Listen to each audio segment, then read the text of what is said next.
In this video I'll show you how to lower the back seats in your Mazda 6, and I'll put on the screen which models are compatible with what I'll show you next. So first of all, remove every object that are on the seats themselves.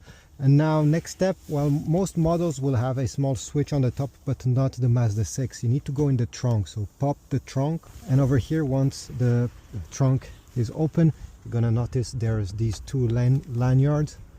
Simply need to give a good pull on both of them, a few times even.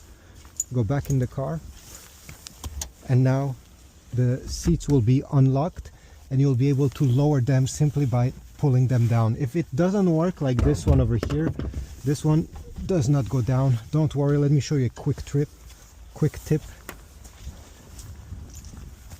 So you're gonna pull on this, and at the same time you're gonna go here and push on the seat slightly. If you have a stick, it's better, so keep pulling and push the seat at the same time.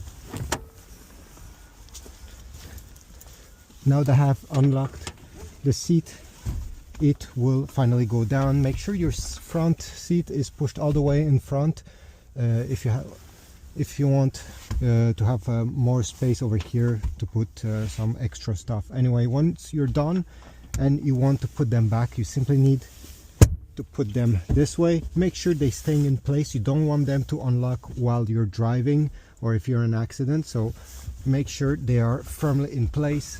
Same thing here.